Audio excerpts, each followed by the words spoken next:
In less than 2 weeks, you're going to be the first female governor of Virginia. What does that feel like? I think it feels like a lot, I'll be honest. But it's exciting. It's exciting, it's interesting, and I think the way that I experience it, I think most deeply, is when I will have parents, even when I was campaigning, but certainly now since I've been the governor-elect, tell their kids, both their daughters and their sons, she's going to be the first woman governor. And I was at an event a number of weeks ago, and there were some teenage girls there. And one of the young women was so excited. She said, "Oh my goodness, you're going to be governor. You're going to be the first woman governor." And then she looked at me, she said, "And I'm," talking about herself, "and I'm going to be president." Wow. And so I think there's something really special about the fact that young girls, kids, can sort of see that when somebody breaks one barrier, that there are many other barriers that they themselves then want to break. And so I think that's the exciting piece of it for me, is knowing, certainly not just being the first woman governor, but knowing that ideally there will be many, many, many to come in the years who will just do good work, and we might get to a place where it's just the governor. Just the governor, right? Absolutely.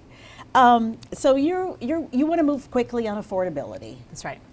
And so let's say 100 days after you've been inaugurated, what would you say would be the most significant cost of living reduction in the wallets or in the lives of Virginians at that point?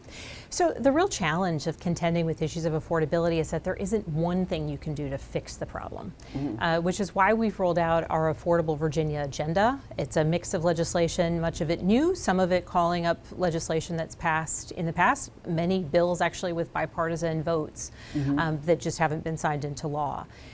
The bills that we're putting forth on healthcare, housing, and energy, when taken together in a complementary fashion, will have an impact across the board. And so 100 days from now, I want to be celebrating all of the legislative wins that we've had. And I also want to be, speaking and celebrating the executive actions and directives that I will be signing on day one relative to affordability, and how I need and want affordability to be kind of at the center mission of all of our state secretariats. And so seeing the fact that we've built the path towards increasing housing supply, that's not going to happen quickly. Right. But reductions in evictions, that can happen quickly. Meaningful impact on lowering the costs of health insurance or prescription drugs, that can't all happen quickly, but we can absolutely say you have the right to go to the pharmacy of your choosing. That can happen quickly. And so it's a mix of long-range planning and the immediacy of now that, when added together, should make a meaningful impact on people's experience and lower costs. Right. Talking about energy, we know that Virginia has quite a few data centers, and that's been sort of a controversial topic. Newport News is looking at a data center. Do you worry that these data centers and the cost will be passed on to consumers? And what do you think about that Newport News possible data center? Well, I think there's a couple elements of the question that are important, right? Data centers as investments in communities can bring a strong amount of revenue. And so it is a local decision if they want to welcome that revenue or other business investments. We do know that energy costs continue to go up, but that is actually not unique to Virginia. We are the largest net importer of energy, and we need to get ahead of that. But in fact, we are seeing the real challenge in energy affordability impact states across the country, whether they have many data centers or they don't. But I think this is the place where Virginia really has the chance to lead, and that is ensuring that we are increasing energy generation, that we are also prioritizing use of battery storage so that we can be reactive to some of the disruptions or potential disruptions, avoiding disruptions in energy delivery to communities and to ratepayers. And then I think as it relates back to your question on data centers, it's important that data centers are paying their fair share, and certainly we saw from a recent SEC case recognition that high utility users should be recognized through that lens, that indeed they do utilize high amounts of energy and should be paying their fair share. That's, I think, a very straightforward priority that all across Virginia, I've heard that from everyday consumers and Virginians. How does the pause of the offshore wind project, how does that affect what you want to do when it comes to bringing down the energy costs? And then, how do you approach that issue, approach the Trump administration in trying to navigate, and come to a conclusion, a compromise on that issue? So it's a really tough reality. Here we have a private company that has been in the business of building offshore wind, invested billions of dollars, and are just mere months away from being able to power homes all across Virginia. The fact that now the Trump administration would come in and dictate after every prior required approval has been given, right? And my background's in national security. I'm a former intelligence officer with CIA, and I served on the Intelligence Committee in Congress, et cetera, et cetera. So I take any worries related to national security very, very seriously. But every step along the way, they have gotten all of the approvals necessary. And to see at this very last minute, the Trump administration come in and endeavor to stop this project. I mean, it's an attack on Virginia. The reality is it's an attack on private investment and business. And in the end, it's going to impact Virginians, because that construction is meant to impact all of us by powering homes across the Commonwealth, and particularly localized to coastal Virginia. So, I certainly been keeping apprised of the ongoing realities of where we are, the suit that now has been filed in defense of that, and I'm tracking it very, very closely, because it is important and essential that that project continue. And it should matter to every Virginian. Will you reach out to Donald Trump personally in a situation like this? I stand ready to be of assistance and to lead or to be a part of any conversations. And so I've been in communication with folks from Dominion Power, the ones leading that project. And I know that they are I would call it aggressively endeavoring to return the work that is so essential to being able to power so many Virginia homes. And I appreciate that work, and I stand ready to assist wherever possible as they endeavor to be able to continue. Certainly now as the governor-elect, I'm here ready to be supportive, and once actually sworn in, I stand ready as the governor of Virginia at that point in time to really stand up for Virginia companies, for Virginia ratepayers, for our commitment to a wide array of energy production, and a commitment to defending Virginia from these sort of spurious attacks by the Trump administration. You want to rejoin Reggie, right? I know Governor Youngkin says that it's a scam, it's a tax. You don't agree with that. Tell me why you want to rejoin that. When we're looking at some of the real challenges that we're facing as it relates to coastal resilience or rising energy bills, the ability to leverage Reggie dollars for weatherization projects, for resiliency projects, is something that would have not just positive impact on communities across the board, but on individual homeowners. And certainly we saw even in the governor's budget, leveraging Reggie-related interest for projects to contend with natural disasters, where if we can get in front of them through resiliency programs, through investments in fortifications here at home, be it coastal resiliency or support to weatherization projects that can lower costs for ratepayers, that's a tremendous benefit. And so, yes, I do support rejoining, because I think it's an important way for us to invest in Virginia and in the priorities that matter to people, whether it's on the larger scale efforts of sort of avoiding real challenges through resiliency, but also through the real benefit it has as we pursue weatherization or not just cost-saving projects, but real efforts to have people see a meaningful impact in their energy bills. Right. But, Resilient Norfolk, that's a project that's underway, and I know some of the local mayors are really hoping, in Norfolk in particular, that they can get a bigger commitment from the state in terms of money. They've gotten some federal dollars, not enough, to do things like surge barriers and things like that. Can you commit to providing more funding or pushing for more funding for these projects? So certainly, as the incoming governor, I support these projects in principle. I will support them in action. They matter, of course, to communities across coastal Virginia, Norfolk in particular. But there's also, I think, a national security imperative to ensure that the location of the largest naval base in the world, that the local economy is able to be confident that we've taken every precaution to contend with what is rising sea levels and the threat of coastal flooding.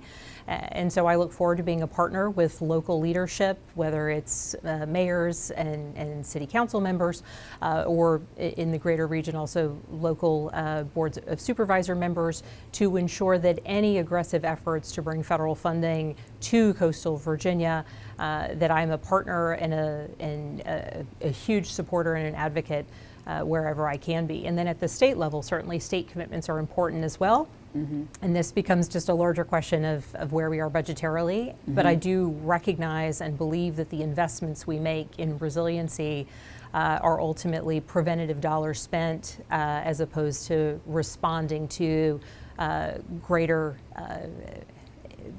catastrophe if and when we do see a real weather event that would cause great damage to Norfolk or the rest of the region. Right. Okay. There is a surplus. What is it? 1.8 billion? Is that what the surplus in Virginia? When you look at SNAP and Medicaid cuts, what kind of burden does that put on Virginia to try to make up those funds and help the people who rely on those programs? The changes that we've seen at the federal level through the so-called One Big Beautiful Bill, frankly, even just the challenges that we saw when SNAP funding stopped for a period of time during the government shutdown, that has been a tremendous impact and will continue to have a tremendous impact on Virginia's budget. These federal programs exist for a particular reason, and that is to support communities, certainly across the Commonwealth and across the country. The changes that we've seen to the Medicaid program, the ones that will be rolling out in the years to come, are going to be significant. And ultimately, in the coming years, we will see $28 billion estimated out of Virginia's healthcare system, in addition to loss of coverage for so many, in addition to the potential closure of no fewer than 6 rural hospitals. We've already seen the announced closure because of that bill of 3 rural health clinics. And so the impact becomes, yes, there will be Virginians who lose their access to health care. That is catastrophic for that family. That is a challenge for the community in which they live. We will see, as a result of that bill, in addition, closure of hospitals, of health centers, of certain departments, particularly labor and delivery is usually among those that are on the chopping block. And so then it becomes a question of how do we recruit businesses or investments to come to a particular area of Virginia where it might be a healthcare desert, or where the workforce doesn't necessarily have access to the preventative or responsive healthcare needs that they have. I mean, the impact, it's about the dollars and cents of it, but it is also these next tier challenges that we're going to have to prepare for in the absence of changes made to what I believe, and many of us has to be, just an absolutely terrible piece of legislation that will hurt so many people and create real challenges for states across the country. But of course, here at home in Virginia, the circumstances are clear, and the future, I mean, there's real dire challenges there. So for the people who are losing those tax credits for the Obamacare Affordable Care Act, I mean, how does the state step in to help those people, or how do you tackle that? So the short answer is you can't fill that exact gap. And I hope springs eternal that perhaps there will be action at the federal level to continue with those ACA-related subsidies. The state doesn't have the budget to step in and fill the entirety of the gap of what they've done at the federal level. However, within our Affordable Virginia agenda, I have proposed an affordability fund where basically we would be using existing dollars, not out of the general fund, to capitalize a fund to ensure that we can create supports to those that are in the population most likely to fall in and out of coverage. So that's right as it relates to the actuarial tables of those who are most likely to fall out of coverage, to provide them with the additional support so that they can keep their access to health care. And the benefit is, yes, very clear to those individuals who would be eligible for this program to be able to maintain their health care. But the reality is the folks who will sort of fall in and out are often the healthiest. They're often younger people. They're often people in between jobs.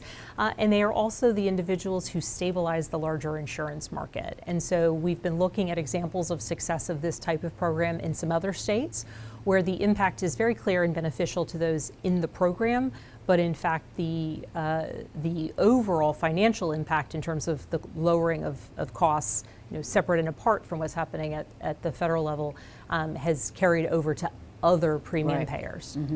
And you're also still dealing with the employees who've lost their jobs on the federal level.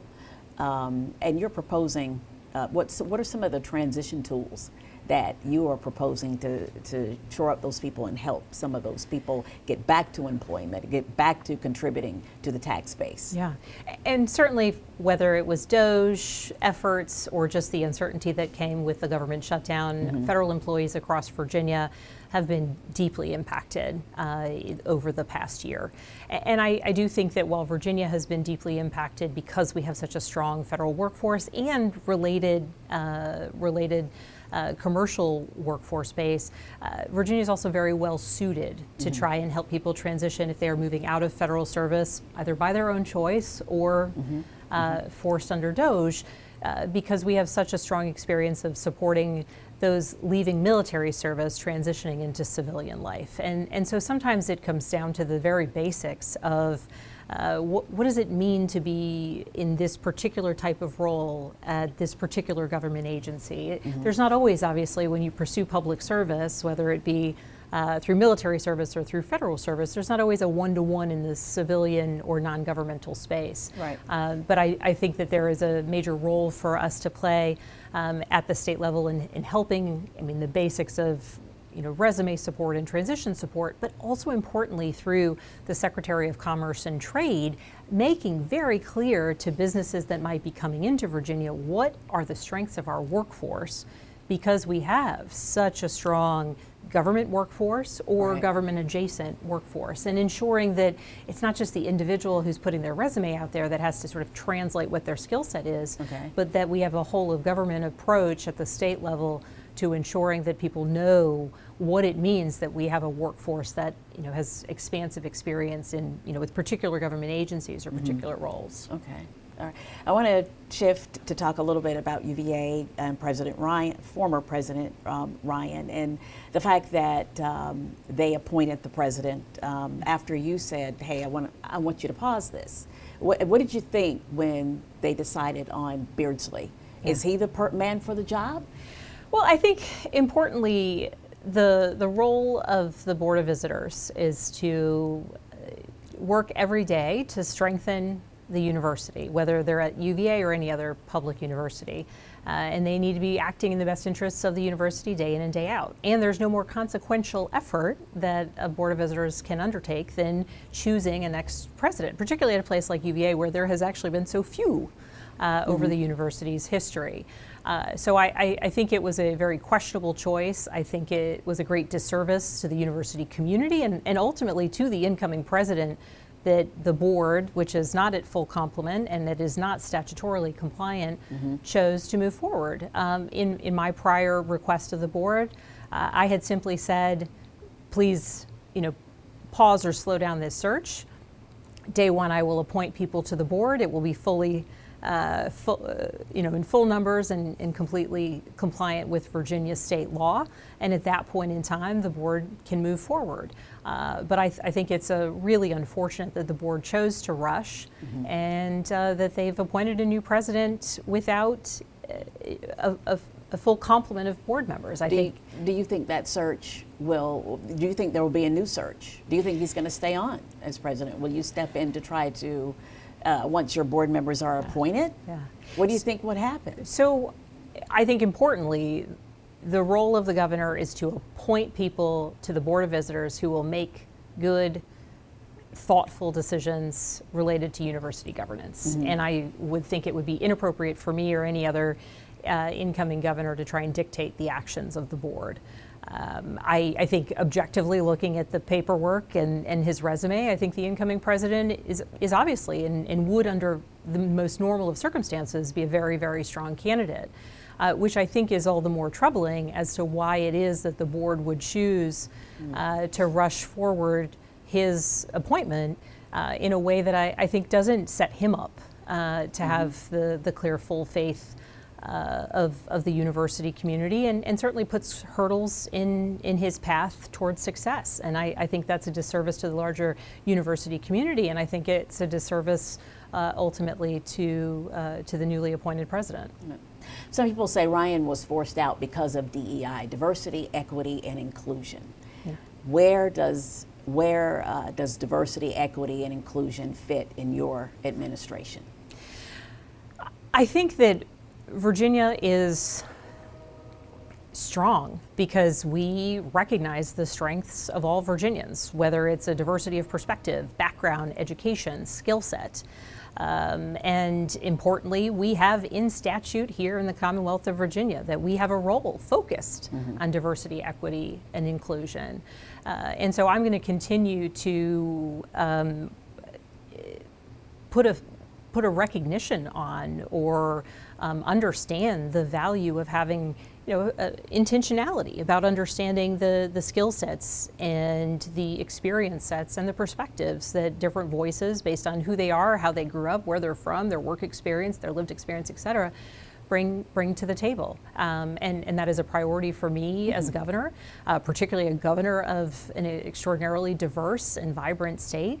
And that's an action that I think is also clear by the fact that I've made an appointment to this role, and intend to ensure that Virginia is an extraordinarily welcoming place where we celebrate all Virginians, recognizing that everyone's perspective matters in a really meaningful way. I just did a special on DEI. It's actually getting ready to hit air. And the common argument that you hear for those who do not approve of DEI is we can't have illegal discrimination. We can't have reverse discrimination. Do you think reverse discrimination is an issue? So discrimination of any type is illegal. And like full stop. Efforts to uplift diversity, equity, and inclusion, it is not, and it should not be, at the expense of anyone. It should be a recognition of diverse ideas, diverse mindsets, diverse perspectives, lived experiences. And that can come, yes, through race, through gender, through age, through where someone grew up, the jobs they've held. And I think having intentionality around recognizing that strength is incredibly important, because the more ideas and opinions and perspectives you have at any table, whether it's the gubernatorial cabinet table or a boardroom or on a university campus, is valuable. And so I think that those who endeavor to really vilify diversity, equity, and inclusion, I think maybe don't see it in the way that I, certainly that I do, which is one where when you bring more voices to the table, it makes you stronger. It makes your choices better. It makes your thought process and your decisions better. And you're leveraging the strength all around you. Finding our future. Yeah. So particularly in Hampton Roads that relies so much on defense spending. Yeah. Where do you see Virginia going in terms of what can it become known for? Yeah. So that people say, Virginia, that's where they cybersecurity, or that's, what are your ideas on that? So I think in your question, you're getting there, Yeah. which we have between our focus as a state on defense, whether it's the naval base, whether it's our many military installations outside of Hampton Roads and across the rest of the Commonwealth.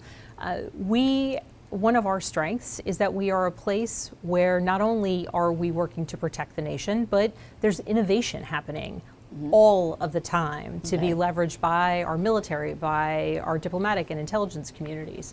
And Virginia needs to be, and we have been, but we need to really supercharge these efforts.